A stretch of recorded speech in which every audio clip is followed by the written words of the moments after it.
Oh, Lisa, very good.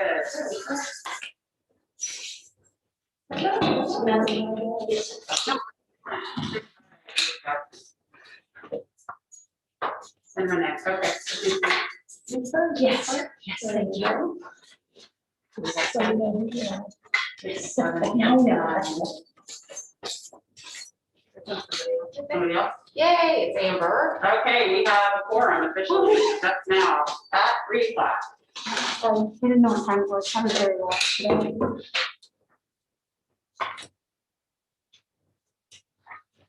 Dr. Kennedy, are you all able to hear us okay? Yes, yes, we are. Awesome, great. Want me to move over there? Sure. Okay, that way. Log me out, will you please? Lower that in my email. I don't know, I was gonna send some nasty emails. Thank you. And have it over here. Okay. Thank you, Corey. Thank you so much. Probably won't take like over an hour. I'm gonna leave about 15 minutes early though. Okay. I don't have my card, so this. All right, thank you. If it's go that long. Okay. Derek, I don't see Derek. Melissa's still on. Nope. All right. Let's wait for the computer here. They don't have to be admitted, so if you get any more D's, it's all good. Welcome, everybody. It's a beautiful day. Don't blow away. We're excited to have the chance to be able to gather in the PDR for those that were able. So we've got a combination of some of us here in person, some are on Zoom. Looks like we've got somebody else joining, which is awesome. And then the rest of our staff association on YouTube. So welcome to the meeting. We will officially get started. I was expecting Luke from Gifts Give Back, but he's not here. So I think we will proceed like usual. What? Is there somebody to be admitted? No, they don't have to be admitted. Okay. He was gonna come live, so Okay. he must have had something come up. Okay. So we'll turn it over to administration reports. So is that me first then, I guess? Yes, I'm sorry, I should have been a little clearer. Kennedy, floor is yours.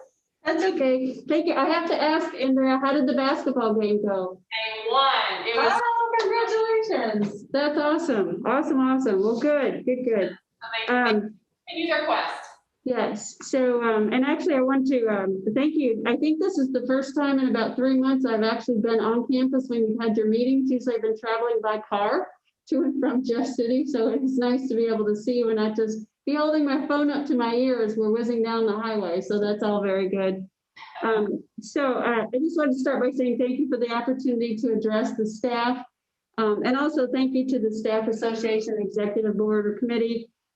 We've kept those meetings up and I do appreciate the opportunities for those conversations and dialogue. And I think they've been very valuable for me and for my team in terms of leadership to be able to connect as a group. It just seems to have a more solid foundation and a richer dialogue. So I do appreciate that. And I want to thank all of you too for your well wishes and congratulations to me.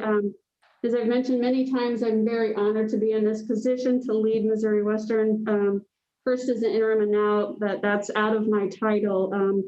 And I hope everyone knows that, since my first moments on campus, meeting and interacting with the faculty and staff, I have just experienced the strong dedication that everybody has to this institution. And I have really felt that our Griffin family is just that. It's individuals who have a shared commitment to Missouri Western, and that really is what our university is about. I also wanted to talk a little bit about the good things that are going on here at Missouri Western, but, sorry, Daryl's just coming in the door, but also about what we're going to be doing for the future. We've all been doing COVID, we know where that goes, but I really have felt in the last week or two, a lot of positivity and hope, if you will, that we'll be able to return to some normalcy, much more so than I would even thought a couple of short months ago. But one of the things that's really facing us for the future is rebuilding our enrollment, particularly in our freshman levels, but also including our retention efforts aimed at our sophomores, juniors, and seniors.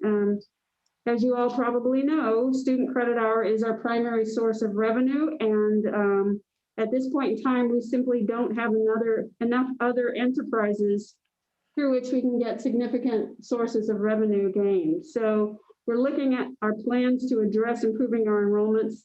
And those have included doing things like hiring a vice president of enrollment management. We haven't had someone in that overarching position for over a year and a half. We've secured the services of Greg Hatton, who's working with our marketing and communications team, as well as our enrollment management team. Kendi, I see you're at the table, so you've escaped from the retreat today, which looked like it was a very powerful, impactful experience for you folks to work on. What are we going to do for comprehensive branding, marketing, as well as short-term plans to help us really navigate getting our enrollment up. And then we've also been working to establish and reestablish partnerships through our example expanded and updated articulations, and then developing and redeveloping pathways to reach down into the high schools and into the adult population. So we're looking at other things that we're doing, and I think these will all have positive impact. The one thing I do want to talk about a little bit to make sure this is clear, and I mentioned the same types of remarks to the faculty senate, but I want to make sure the entire campus hears this. We do have a current budget shortfall of about 4.5 million for this fiscal year. If you watched the budget or the Board of Governors meetings where Vice President Morrison reported this first in the Financial Committee and then to the board as a whole, there was greater details presented there. But what I want to emphasize to you, and I want to make sure this message is clear, is that the declines we've experienced in our revenue have not been effectively countered by more efficient ways of managing our operations. And if we are to eventually grow and thrive, and by that I mean we will, right? But if we're to do that, we have to adopt new ways of operating. We must become more nimble and more agile in our activities and efforts, and we must adopt best operational practices which will address the challenges we are currently facing, namely resource scarcity, changing markets, and the new competitive environment that we face in higher education. So what does this mean? Well, first of all, please know I have a great deal of experience, as sad as that may sound, in dealing with budget deficits and shortfalls. I'm very familiar with the variety of options and methods through which we can address the shortfalls. How do we patch the holes, if you will? We have a plan. We are sharing that plan now, and we'll begin executing it soon. Vice President Morrison, we've spoken to, he reports out to the Faculty Senate and other constituencies because that's his role. He's been working with the Budget Committee. Some of the staff, I believe, are on that committee. We have been communicating strategies through cabinets, which means the Vice President and the Provost, the deans, will be coming down to department chairs. We have been talking with the Faculty Senate Executive Committee, as well as the Staff Association Board. We've been doing those things. So what I'd really like you to please understand is that ultimately, the final decisions regarding budget cuts rest on my shoulders. It's my responsibility to you and to our Board of Governors. After all, the buck stops here with me. Secondly, please know and believe that it is my firm intention to limit budget reductions at this time to operating funds, which would not include reductions in faculty or staffing levels. Now, I don't want to do that. We are already stretched thin, and I am greatly aware that many of us at many levels are wearing multiple hats and performing multiple roles. I understand. But in order to keep that commitment to you, I will need your cooperation and your very good efforts to help as we manage operating budget reductions in order to address the deficit we're facing. I'm not only asking for your cooperation, but I'm asking for your innovation and your creativity as we confront together how we might manage reductions in operating funds. Now, that said, my repeated refrain is that we cannot continue to cut our way to prosperity. It's not possible. We must consider the necessary strategic initiatives we will need to make in order to propel us to a place where we will grow as a university. For example, if it relates to hiring, whether we're talking about faculty or staff, I've laid out the strategic hiring processes. We're in the middle of discussing those in terms of where are holes, what do we need, what do we have, what do we not have? We have to be strategic with that. I also am further committed to addressing the fact that there have been no salary increases on campus for a number of years. And while that's not possible now, we will commit to providing increases, faculty and staff alike, when revenues improve.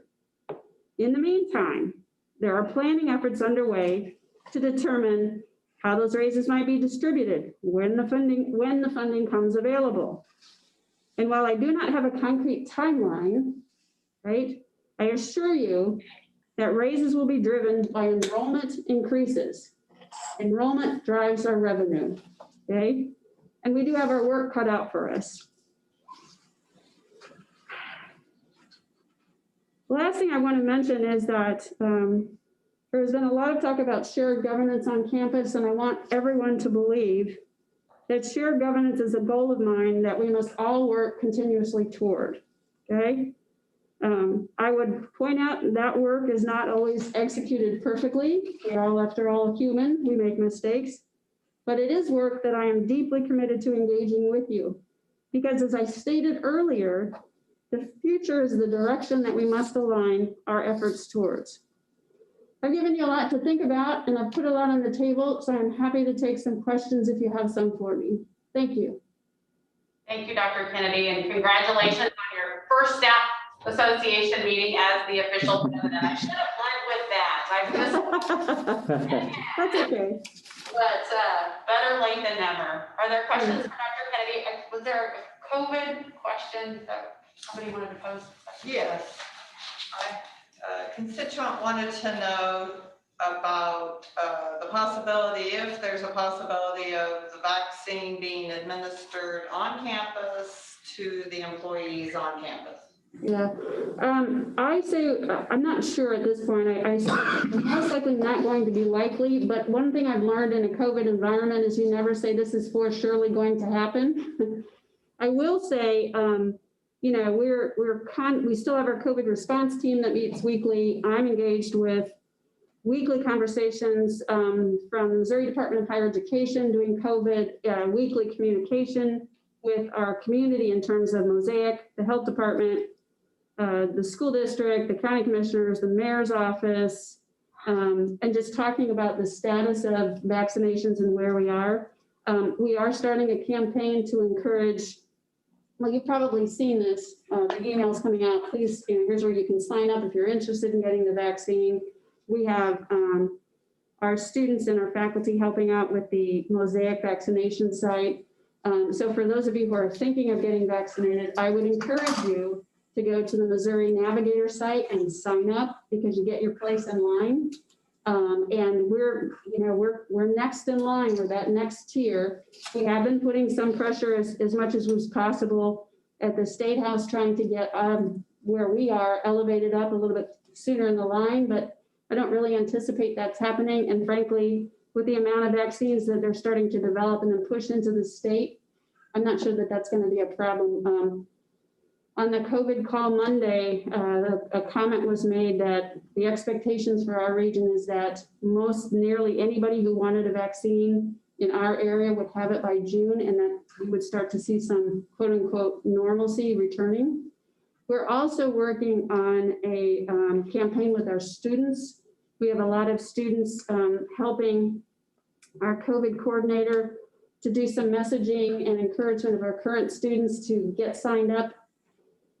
They will probably be getting vaccinated when they go home, wherever home is, because of just the way it's going to roll out for that group, but encouraging them to also sign up and think about getting the vaccine. And we're also sending messages to our students who will be coming, new freshmen, new students coming in the fall, and encouraging prospective students to do that, because part of it is, you know, getting as many people as vaccinated as possible, and reaching that herd immunity will allow us to return to a more normal campus and get back to where we used to be. So I guess kind of the short answer is I don't anticipate us having a clinic here simply because there's going to be so many clinic sites everywhere. I was at Hy-Vee over the weekend and they're doing COVID shots now there. Yeah, so I think that's kind of the goal for the federal government and the state is just to push it out to as many places. I think personally, the key is if you're interested in getting it, to sign up as quickly as you can so that you're in line and they know you want it, and be prepared when you get that text to go and get your shot. Very good, thank you. Any other questions for Dr. Kennedy? All right, trying to be more mindful of allowing for a little bit of a pause with the Zoom delay there can be. So if we miss your question, if you want to chat it in, for those of you that are on Zoom, if you don't answer it, we should see an alert here pop up.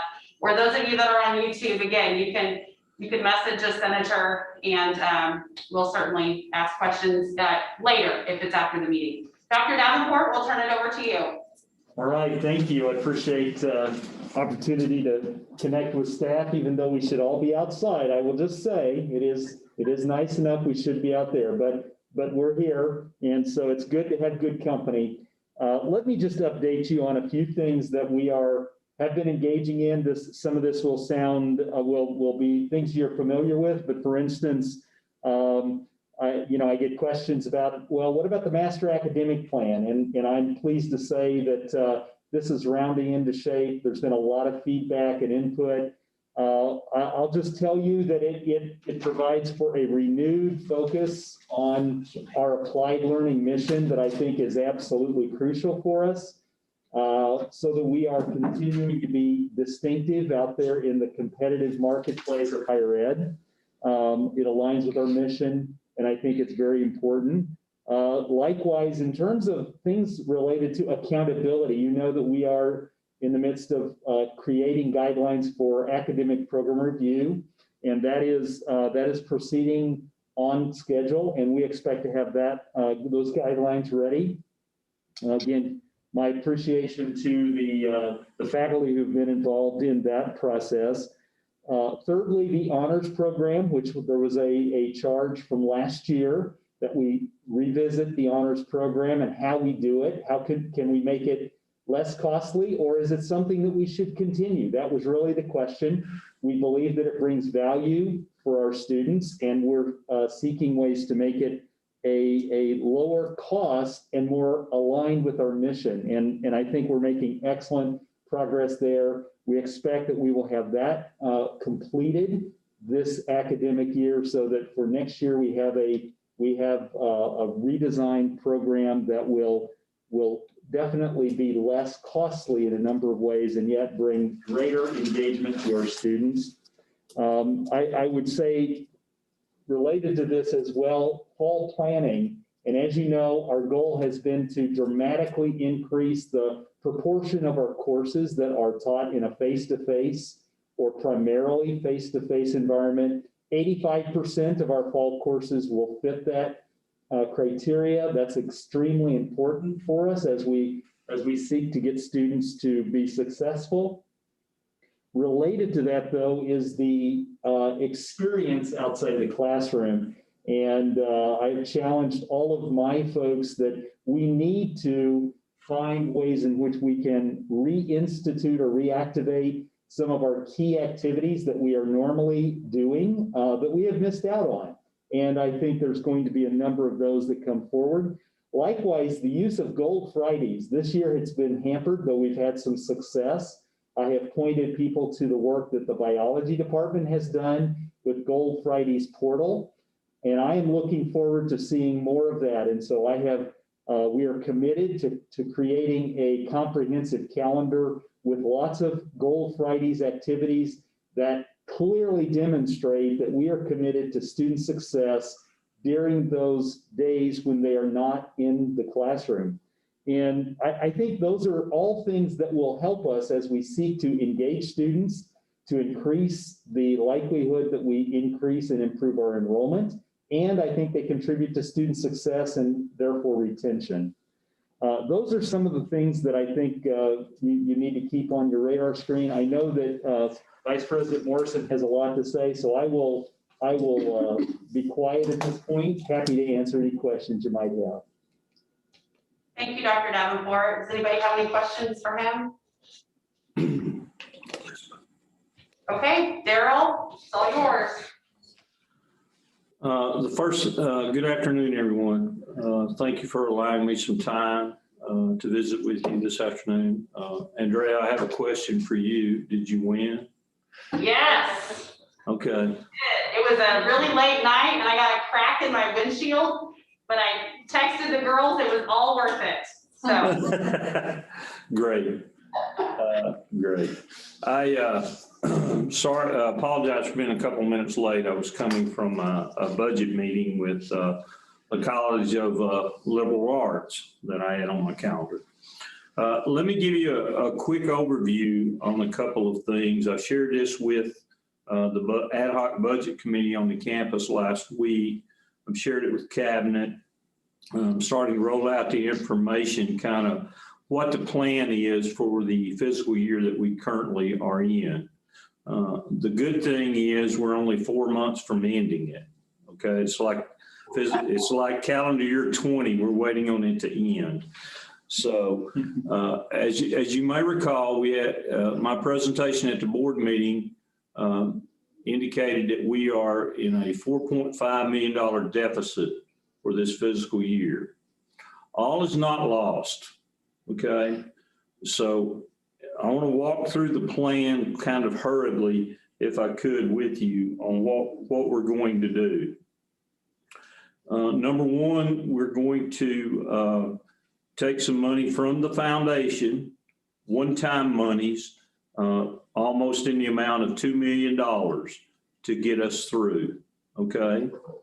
A lot of these, the majority of these funds are monies that are reflective of employees that will not be returning in the future for the next fiscal year is the majority of those funds, okay? We, as you may recall, several of our colleagues or co-workers on the campus received terminal faculty contracts, and so they will not be returning. That was done a year ago. And so that's really the amount of money that we're requesting from the foundation. Secondary to that is some foundation funds that this has been in the works and will be part of our budget moving forward, hopefully. And that is a backfill on the university scholarship plan. Every year, the foundation receives funds for scholarships that just go to the general support of students on this campus. Those funds will be transferred to the university to backfill the expenditure of university funds for the university scholarship program. The next item that I want to talk about deals with federal dollars, and that is the amount of CARES relief funds. There have been 2 rounds, and probably by the sunset today, there will be 3 CARES Act funds, related COVID relief fund plans that will have been signed into law. The first one we use for a lot of things, infrastructure, and you saw the detail from myself and Dr. Kennedy over the last few months on how we've utilized those funds. But the second round that we received in December has an allowance in it that will, we hope, will grant us the ability to recover revenue losses that the university experienced as a direct result of the pandemic. We have made application and request for permission to use $777,000 of those funds to get us through this current fiscal year. I'm waiting on a response back from the federal government to know for sure if that will happen or not. The other items that I addressed at the foundation board meeting deal with scholarships, unawarded scholarships. As we all know, our freshman class this year was in the mid 20 percentile range down. So therefore, we have set scholarship savings that add up to $280,000. Because of some of the things that steps that we've taken with our utilities and how we're managing those with improved equipment across campus, a lot of things go into this. We were able to save, we think, $250,000 on utilities. We did take and are taking some cuts to travel budgets and supplies and services. Collectively, across campus, that is in the range of $470,000. Minimal impact to budgets, and that's one of the things that I have been meeting with departments and will be doing so the remainder of this week, explaining their budget issues with them. Okay.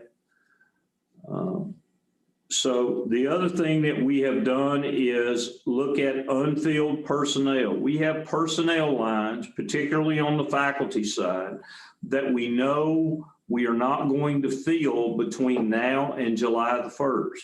Therefore, we are taking those out of the budget. That's $421,000. I've worked with athletics. We're going to reduce athletics budget by $200,000. And then we have looked at part-time labor costs, primarily student labor costs that have been unused for the current year of $120,000. The bottom line is, in all of that stuff, we get to a balanced budget. And that's what we're after. Okay? So any questions on that from the group? I know I went through that as hurriedly as I can speak, which is not very fast, but nevertheless. Thank you. That's helpful, I think, to have the breakdown from all those. Okay. So thank you for providing that. Are there questions for Daryl? I'm sorry, Daryl, you may have not been finished. I didn't mean to cut you off. No, that's fine. That's FY 21, the current year that we're in, okay? So now I want to talk about where we're at for FY 22 briefly with the group, okay? Just kind of give you an overview. We are rolling out right now budget sheets across departments on this campus. We're building the budget from the bottom up. We have a baseline budget. Our baseline budget is the FY 21 budget, as it was at July 1 of 20, okay? Not the revised budget where we've had to make these minimal cuts, but the original budget. That's the best data that I have that presents an accurate budget for this university, because we drew upon FY 21 budget by using a 3-year average in most cases for that budget, okay? So we looked at the historical data and built a budget from there for the current year. And so that's our baseline, but the sheets are rolling out. I'm talking to department chairs. I'm talking to department heads over the next few days. I have a full calendar with academic and non-academic units to discuss this over the next few days, and we'll be rolling this out. Be a tight turnaround, but it's all something that's doable, and we will do it, and we hope to present our budget to the Board of Governors on April the 24th, I believe is the date, or 22nd, somewhere. Okay. I have a question. So with the baseline budget, what does fall enrollment need to look like in order for that to balance? If that's a question you're able, is that like a big projected growth of freshmen or a certain retention? Well, it's hard. That's a tough question, because there's a lot of factors that come into play in that. And I don't mind sharing this with you, but there's a lot of factors that come into play. Number one, what are we doing with our tuition and fee rate for the coming year? That's something we're also working on behind the scenes. We've already started the conversations with our Board of Governors. We have guidelines that we have to follow in this state regarding what we're allowed to do. So I'm working with the cabinet. I'm also sharing this information with the other vice presidents and the deans and the department chairs and department heads. And I'm looking for feedback, right? I would like for us to get all the revenue that we possibly could, but we have to be mindful of where we are in the marketplace and what we're doing strategically on some things, okay? So that's a bad way to say that. Where will I start the number?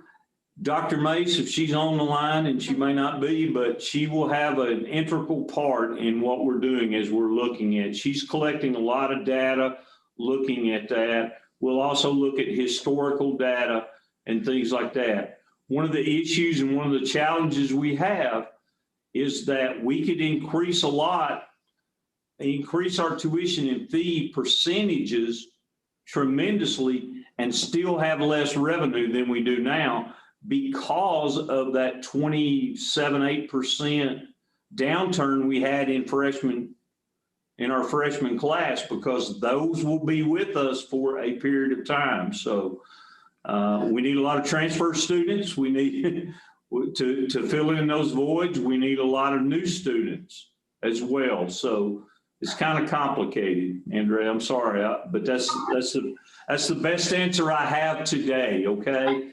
I will tell you, and there's no guarantee of any of this until about middle May, that Dr. Kennedy and Mr. Steve Johnson are working very hard with the legislature. And there is the potential that we might receive some additional state appropriation.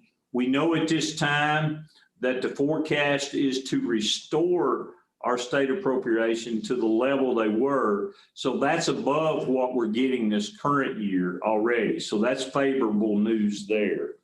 So it's still a mixed bag on some things, but those are the things that, while everybody's talking about their expenses with the budget sheets, we're going to be working on revenue projections over the next few weeks to get those nailed down. Questions about that? It's always a good reminder now that advising is around the corner and so many offices are involved with that we all play a role with retention as well. And the customer service we're providing to students, even in conversation when they're not with an advisor, that just happens in the hallways or at the front desks, that we all play a role in that. So that's my side comment to that, of what we as staff can do to help that situation. With that concludes my report for this afternoon. Are there any questions for Daryl? Can I just interject one thing, Andrea? Because I thought your question was really good, and I appreciate that that's where the thinking is going about what our enrollment is going to look like. And I appreciate very greatly your comments about how we can work with our students here and make sure that they're supported and taken care of. I would also add that when we're out in the community, to look at every person that we talk to as a potential Missouri Western student, and to think of ourselves as ambassadors of the university and the community, because that's really what we need to do, is try to recruit every single person and talk about the university, to tell them what their options are, to be excited about what we're doing here, because the more students we have, the better off we're going to be financially, the better we'll be able to fulfill our mission. So thank you for those very good questions that you asked. Sure. Thank you. Any other questions for administration? We appreciate your time. I know your reports were lengthy today, but we really appreciate your transparency and sharing that information. That's helpful to all of us to be in the know. So thank you. All good. Thank you. Have a good rest of your day. Bye. Thank you.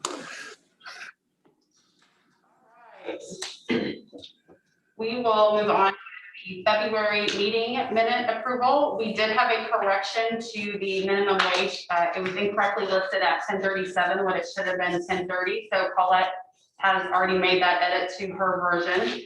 Are there any other comments or edits that anybody else sees? If not, I would entertain a motion to approve. I'll make a Motion to approve. Jean Bisha, Jessica. A second. Thank you. All right. Anyone opposed? We'll do it this way rather than everybody having to unmute. Anybody opposed? All right, motion passes. Thank you. All right, we will move into committee reports. Kathy has texted there is no report for salary and fringe. Constitution and bylaws. I spoke to Jean earlier. I'm going to send out an email to the committee and try and set up a meeting for as soon as possible to talk about the membership part of the Constitution. And work with HR. I know Gina's working with HR too, so we're all kind of figuring out how to update that so it accurately explains who is part of staff association. And then I also want to take a look at the first vice president position to make sure that it's including everything that Jean actually does. So I'm going to talk to the committee about what Jean mentioned, and then hopefully we'll set up a proposal to get that updated. Thank you.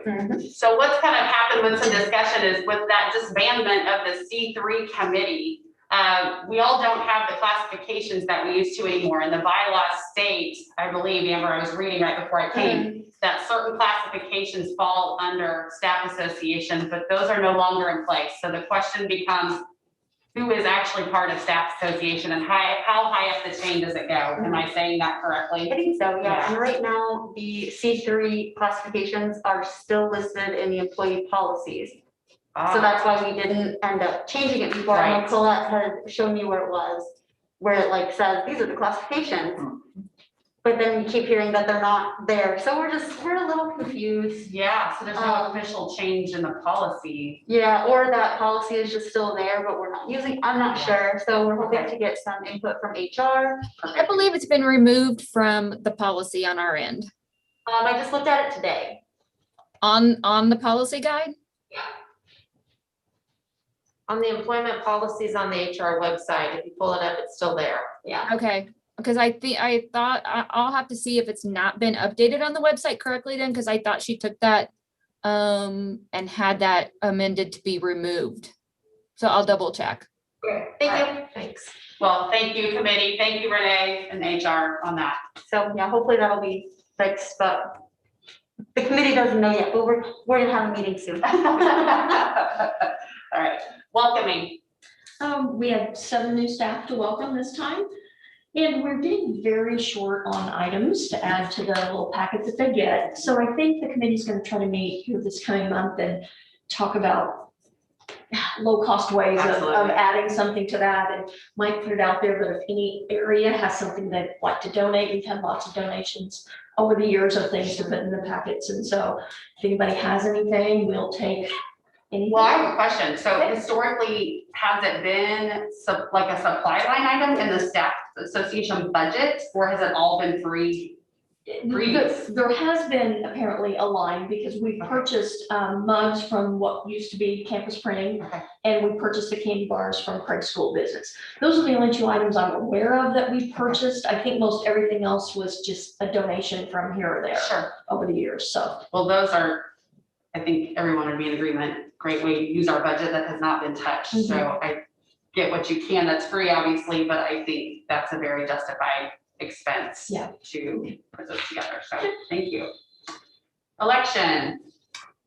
Yes, the election committee met through email last week, and we all decided that it was best if we go ahead and fill our vacant Senate position in the next election that will end late May. So that's. And Go ahead. no, I'd say the timeline for those that are interested in either rerunning or running that are not currently senators. We'll be calling for nominations around April 9th. So, and then we'll have a couple weeks for nominations, so. And the vote will take place. Vote will take place on May 17th. It's a Monday. Is that like the deadline? Is it open for like a week? And then like, that's the final, something along those lines? Oh, you know, you're right. There'll be some time to do that. Okay.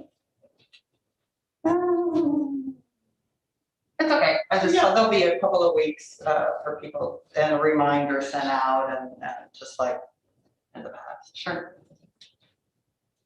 We would encourage many of you to consider running. We have to have an equal number of exempt and non-exempt positions. So depending on how many nominations there are, I believe that you can self-nominate or you can nominate others, and they will make sure those that are nominated by someone else have approval before their name goes on a ballot. But if you've not been part of Senate, we're just trying to plant a seed early in March.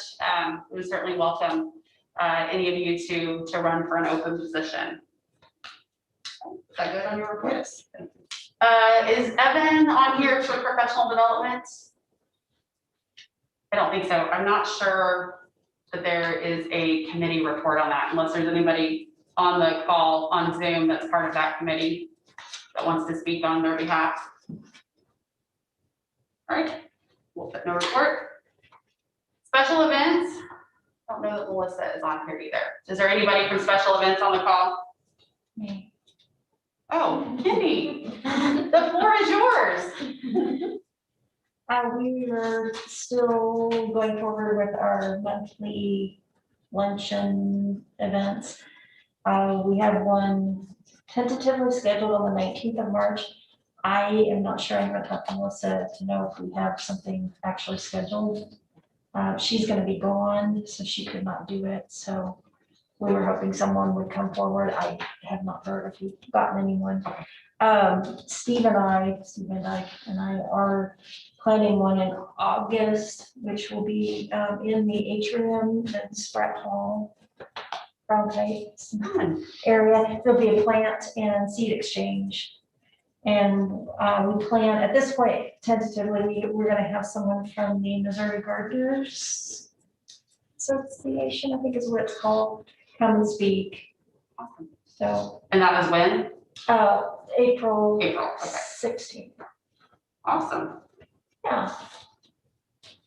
So we'll have exchange and, Still got something to look forward to in April. yeah. Very good. We did, while we're on this committee, we did ask administration about an event. And it is still, I think we're getting so close to being able to, like, Dr. Kennedy used the word normalcy. I think they're just a little hesitant to want to, just open the gate to even offer an outdoor event, just knowing we're getting closer and closer. So right now, it's not off the table, but I recognize that committee needs time to plan. And so that is the best answer that we can provide at this time, that it is not a no, but it's still too early to be given an official go-ahead, even for an outdoor type grab a meal and go kind of a thing. So it's on our radar, something we've been asking for, and we think would be a great way to spend our budget. So that is an update we can provide on that. And there is no advantage report. Susan let us know ahead of time there would not be an advantage report. So thank you, committee chairs, and those reporting out on those. I will transition to the president's report. So on February 24th, Dr. Lindstedt and I were invited to visit with Lee Tiemann, who is the Board of Governors chair. There was not a lot of advance notification on that, but I did get an email out to the senators in the event that they had any feedback they wanted to share to be able to take to that meeting. It was just a general discussion about campus climate, direction we're heading, whatnot. I did share Dr. Kennedy, I felt was helping our campus to heal after what has been a very difficult past year. And we were able to share, concerns from the staff about lack of salary increases, even just cost of living increases that have not taken place for a very long time, our reduction in our benefits, just our campus climate and morale, that we've still got some progress to be made there. So those remarks were shared with Governor Tiemann. What I would like to say is I would caution you from believing everything that you are hearing. And if you have questions, you are welcome to, I'm happy to take them. You're welcome to reach out to me individually, reach out to your senator. I did have Zoom sessions for 2 Zoom sessions with senators to be able to get a recap of that and for them to ask any questions about that. So those were offered later in that week. So you're welcome to go to anyone, and we will answer those questions that you might have. So I wanted to make note, the COVID-19 leave donations have been cut off because there was such a great response on those. The form has been removed from the website. There were 28 employees the report that I got from Daryl, which came from Sarah Freemeyer, 28 employees donated 938 hours. Of those, 595 were vacation hours, 343 were sick hours, for a total of $20,455. So that's fantastic. So thank you, campus community, for donating to that. At that point in time, which was, I want to say about 10 days ago, there had not been a need to utilize that bank. So I hope that means as a campus, we've been relatively healthy. But that money, Renee, correct me, it will transition to the crisis link bank whenever we come out of a COVID type environment. Is that correct? That is correct. Okay, thank you. So that money is still going to a great cause, even if it's not needed in the pandemic timeline. Candy, now that she is here, I wasn't sure she was going to be here, so I'm going to let you talk about a get to know your Griffin family idea that we've kind of been kicking around. So I'm going to let you talk. I put her on the spot. Yeah. We came up with this idea of getting to know your fellow Griffins. We've got a lot of new staff, a lot of people who've been here for a long time that you only know from your email or phone call. So I came up with a questionnaire, and I assume it's okay. And we're gonna have a Google form, and Debbie Chrysler is going to post it for us on the Griffin Weekly. And I think we're also gonna post it to our Staff Association Facebook page. Anyone that wants to participate, you can go fill out this form. It's just asking general questions about you and how long you've been here and what your role is, and just so that people can get to know you. You can submit photos. And then depending on the participation level, I'll pick one a week, or how, if we get hundreds, I don't know, I'll do more, but I have a little form that I'll fill everything in, throw your photo on there, and we'll again post it on Griffin Weekly and on the Facebook page. And I'm not sure when it's gonna start, because Debbie's been really busy with things, so. But coming soon. Coming soon. Coming soon. So thank you very much. That's been their creativity and efforts on that. So I think this can be just a fun camaraderie builder and get to know people. I have to laugh, side note, I've been here 6 years, and I got asked in a question last week if I was a brand new employee. So I think there's a need for us to build that, relationships with one another, and this just seems like a start. So thank you to your office for doing that. A few other comments. So in GAC yesterday, it was just a lingering discussion about institutional committees and deciding what is staying on the list, what is coming off. I don't know that there's anything more specific to report out on that specifically impacts staff. And then Monday, the e-board did meet with administration. So just a quick recap, it was a pretty short meeting, but we thanked them for the Appreciation Day meal card. So thank you, senators, for getting those distributed in a very short timeline. Thank you to Betsy Wright for putting those together.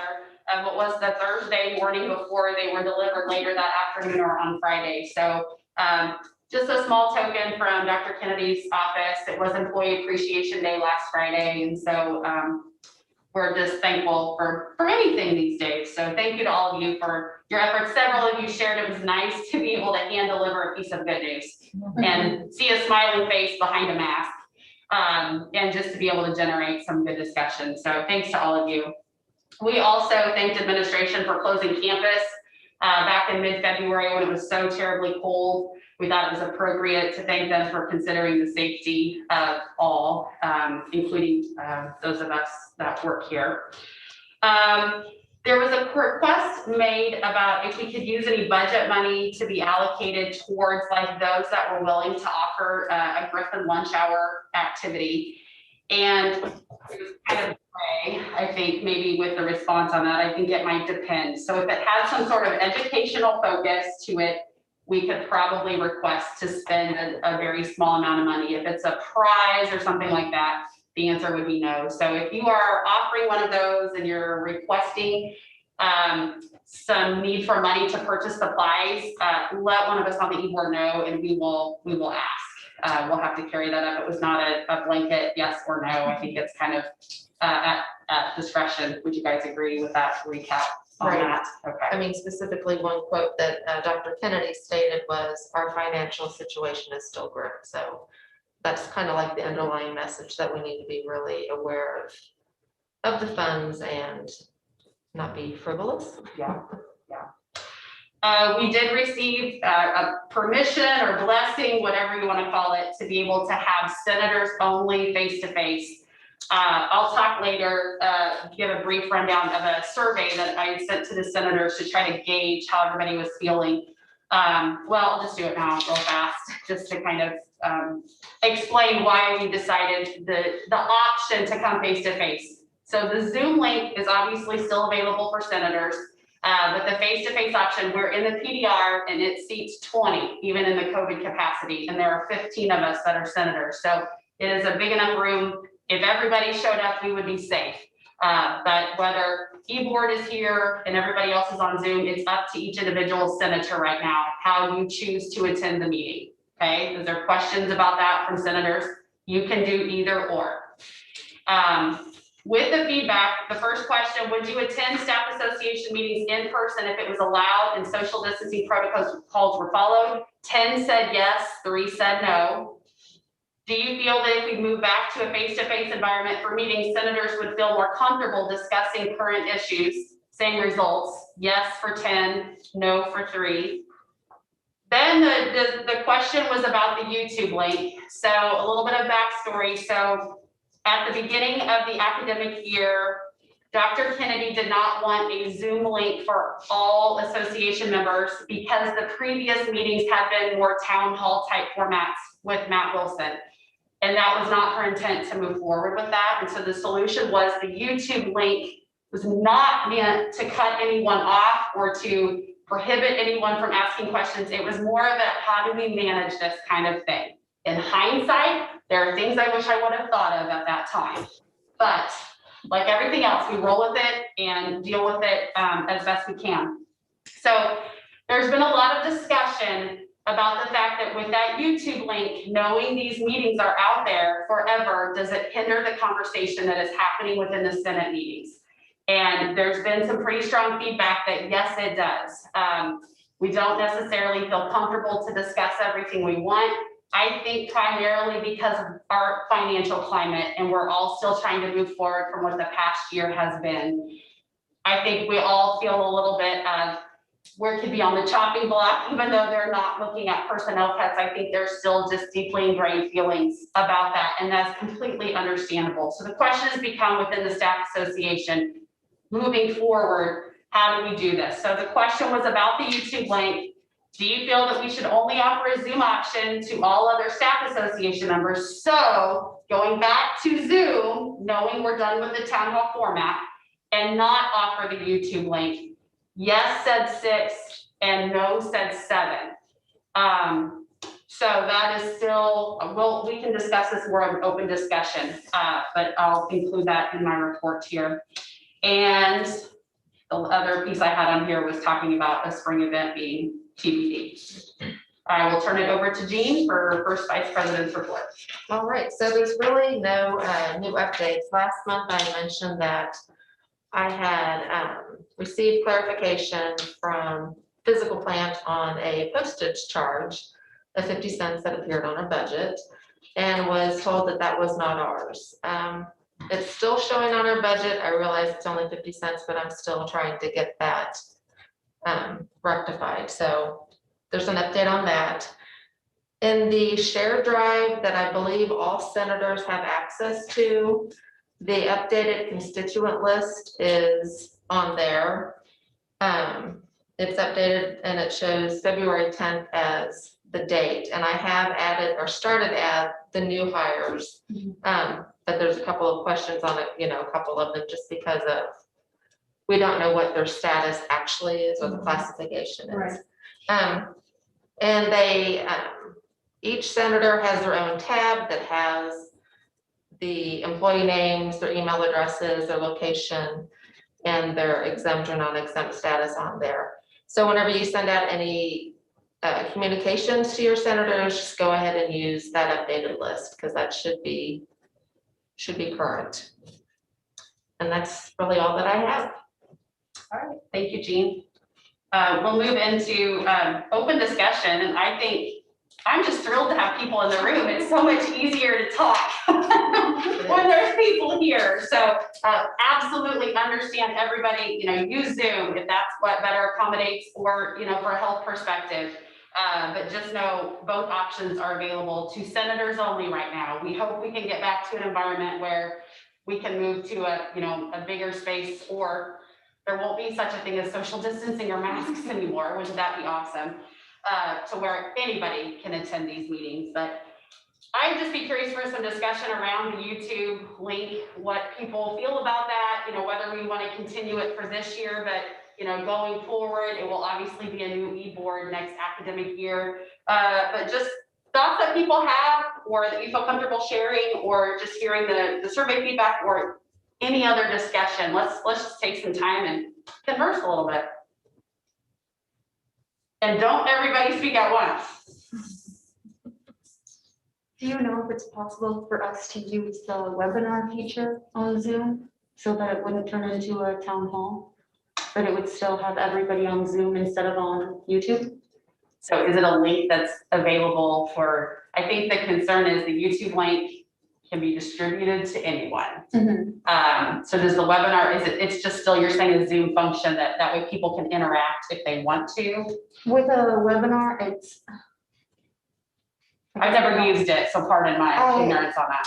No, because I'm not totally familiar with it, but I know that there's a webinar feature, and then I think the way that it works is people are on it and they wouldn't be able to like share screens. I don't even know that their face shows up when they're in a webinar. But they join live. So yeah, it's similar to them watching a live video on YouTube, but then we don't have that YouTube part of it. The feedback from those in support of the YouTube is, oh, I have to do something at 3 o'clock in my office. I want to be able to go watch the meeting later to hear what was discussed. And I can argue both sides. That, I think at the end of the day is then, okay, well then this is available out here forever and ever. And is it hindering free speech? And so no, I think that, that could help that part of the issue. I think the root is, Derek, you want to talk? Well, I've used that format before, and basically all of the senators would have to be listed as co-hosts, and then we could talk amongst each other, but it kind of limits, it's a little bit more one way for anybody outside of that. Okay. So kind of like we're currently structured, but it would just be one link to give everybody. It's just, you're either in the live Zoom or you're in the webinar version of it. Is that right? There's only one link. Yeah. The hosts get their own separate link to log in to be able to talk to each other, but okay. But is it something you can go back and watch later with that link? Ultimately is the question. It's not recorded. I think you have the option either way. I guess my thing is we never had a record feature before. They just always had the minutes. So why now? Just because we're doing some on Zoom? I mean, if you can't attend the meeting, you can't attend the meeting. Right. So that's the argument for not having YouTube anymore. That will get us to a place where we can have a comfortable discussion. Right. I mean, if you can't attend, read the meetings, that's where it's at. I guess that's what I'd go with. Well, and I'll be honest, it does put some, I was gonna say the word accountability, but that's really not right. That's not what I want to say. But I think the goal is just how can we get back to an environment where, our meetings are nothing like they used to be. And I think there's so many factors. And I'll take number one is, the leader trying to get it generated. But just the Zoom environment, period, changes things. And I think, our climate and everybody's doing more with less, right? Everybody's tired. And so by the time meeting rolls around, we've invested our energy in a lot of other things. And so there's just so many factors, but no, Renee, I agree with that. It puts the accountability on. If you want to listen and know what happened in the meeting, you either come or you listen live or you read the minutes. Instead of having this luxury of, I'll go read it. I'll go listen to the link the next day at 9 o'clock, which a lot of people like. So. Well, I think that also puts more back on the role of the senator, because we're here representing our constituents. And so part of our responsibility is to communicate with our constituents any updates that came from a meeting, as opposed to them actually having to go watch a video at a later date and time. And again, with what Renee and what you have touched on, we have the minutes, and that's how it's been done before, and it worked, it worked out fine. So that's my 2 cents. So I don't know whether, maybe next meeting we need to take a vote. I feel like we need senators, that would come out of the Senate, how we want to move forward, whether it's we go back to previous ways of doing things, or continue with that YouTube link. So I guess I will state that that will give senators some time to process, think it over, talk to your constituents about that, and come prepared to vote at the April meeting. Does that sound fair? Yes, okay. Other topics to discuss?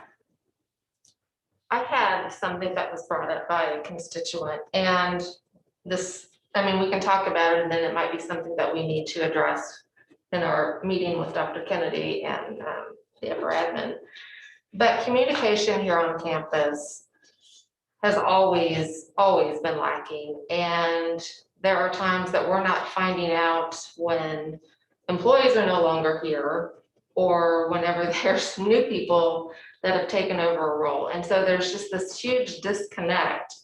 And, for our role, or my role, since I update the constituent list, I can get that information. And then I find out, oh, hey, we hired this position, or hey, this position is, no longer there. So I don't know if there's a way that we can kind of somehow get on board with better communication. For instance, with the wellness that takes place, with HR, whenever all the events, like the walks or the luncheons, or, last year we could go over to HR and get a snack, a healthy snack or whatever. And so rec services usually works with whoever that person is that was, setting up a lot of these health events. Well, the person in rec services was not aware that we had a new person in HR. So she had been waiting to try and get something started.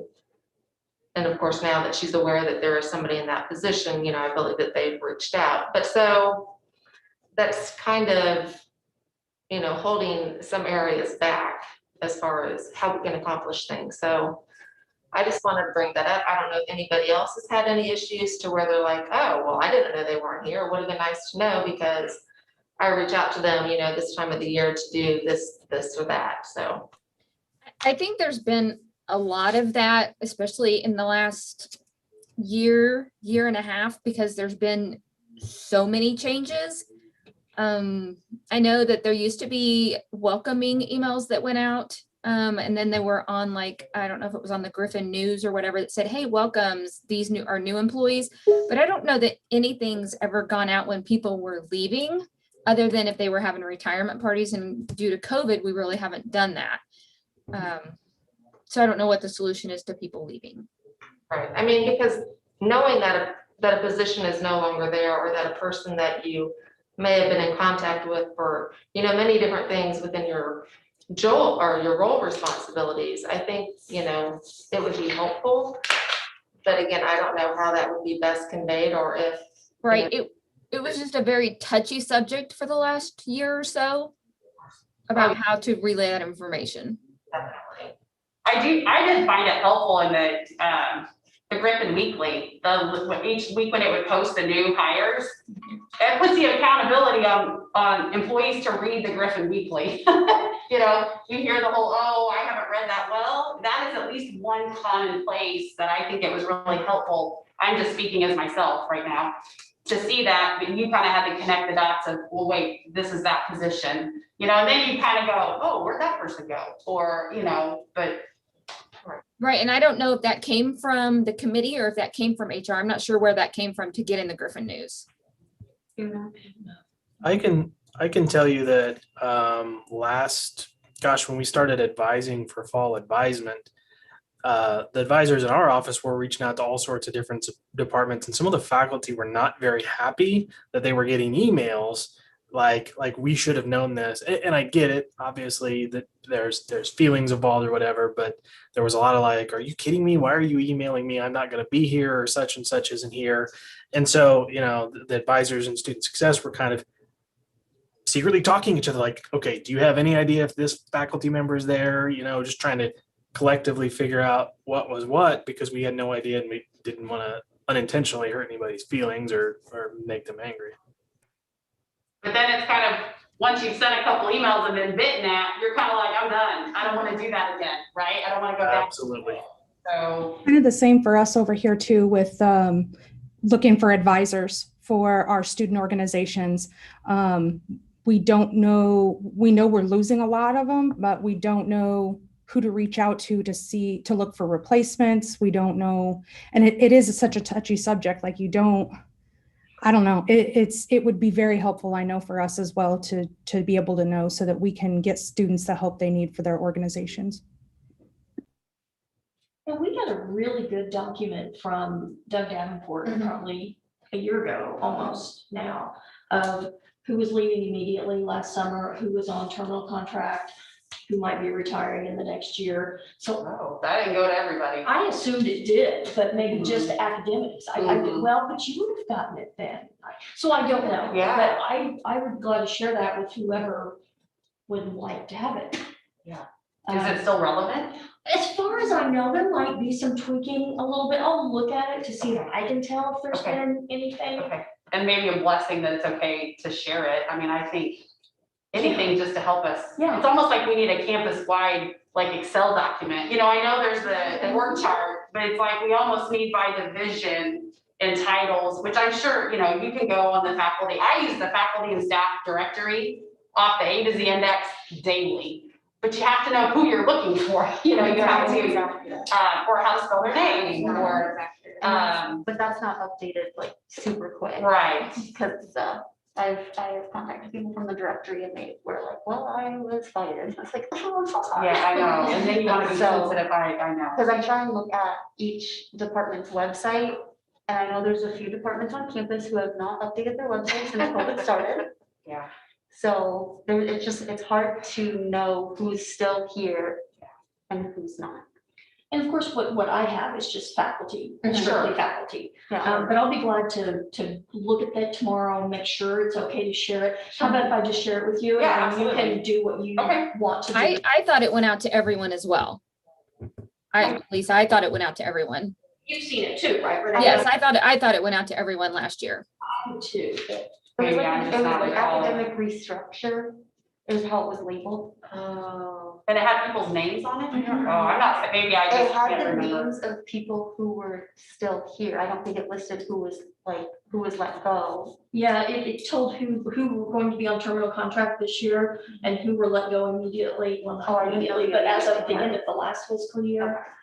Yeah, and a couple on there that were planning to retire anyway, and, yeah. So Well, if you'll send it, see and what I then can share. I'll take some extra steps to make sure it's okay. Okay. That is shared, and then maybe that will help us at least all feel like A we're little bit. on level playing ground in the sense of having, you know, accurate information, and so if that was shared, I'm not saying it wasn't, my memory. Yeah.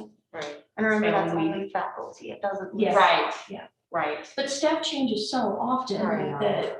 there's no good way Right to now, it's hard. communicate. If anybody has bright ideas, but go ahead. Well, I realize that it is a touchy subject. However, I mean, word gets around on campus. So even if, you know, the original intent of not sharing this information is because it might be sensitive or, you know, touchy or, you know, whatever the case is, I guarantee you within a week, maybe longer, that word is going to be around. Oh, did you know that so-and-so is no longer here? Oh, well, how did you know that? Oh, well, I saw the position posted on the HR website. I mean, Well, you we know. certainly weren't told that any of this information was confidential Right, Sure, at that right. point, so.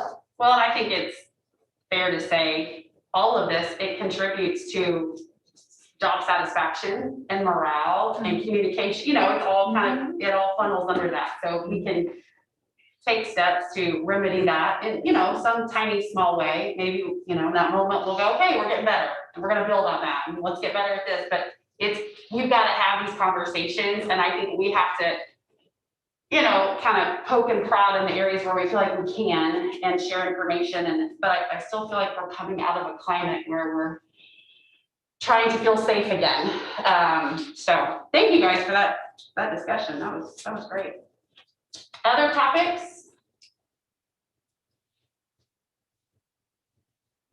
Has there been any mention of maybe the Fridays off this summer, the 4-day work week? Has that been talked about at all? I have not heard a word, but we'll put that on the list. Well, when Daryl was talking today, which I was in the meeting, he was in right before we came here, and he was talking about that we'd already had like a $250,000 utility savings throughout the year.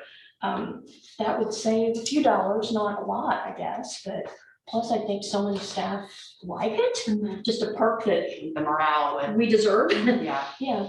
I mean, it was nice, I will admit, it made for the days longer, It did, but my thinking about it is especially with the AC and the heating or whatever system, so if everything was shut down, especially in Eder, whenever they brought it back up, it was a good 2 days before it was comfortable to even be in, you know, the office. So, I mean, I heard there were savings, but at the same time, I don't think it was huge. you know, I question it just I because. think there was issues also with specifically admissions, with them needing to be here and students coming on tours, and there needs to be bodies. And Yeah, so that was my understanding, is that wasn't. That's my understanding as well, is that they need to be open for recruitment purposes on Fridays. and that makes perfect sense. I think it'd be awesome if there was some sort of flex system that you could have within your office, that you worked your hours, but if you could get it done in 4 days, but you always had office coverage. But I know not every office has that luxury to do it that way. Otherwise, I think, wouldn't that be nice to have flexibility to meet everybody's needs? But if you're a man of one, an office of one, that's not fair. So, yeah, well, we'll certainly put that on our list to discuss with administration. So that's a great question. Anything else? Thank you guys for discussion and, you know, just being willing to come to the table to hash out some of these things, whether they're pretty or not.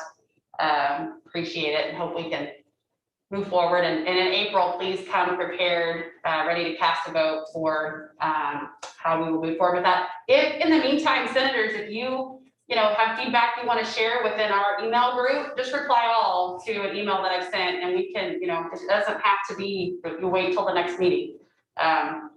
Feel free to chime in and share information. If you hear from a constituent something we've not considered, it'd be nice to have that awareness before walking into the next meeting, so you have some time to mull it over. And we'll certainly do the same as the e-board. If there's things you want to funnel to us and we send it out, happy to do that too. So we just want to make this the best situation for everybody and for the Senate to be the most productive that we can be going forward. So, all right, if there's no other topics, I would entertain a motion for adjournment. So moved. Derek, second? Second, Amber. Anyone opposed? All right, passes unanimous. Thanks, everybody.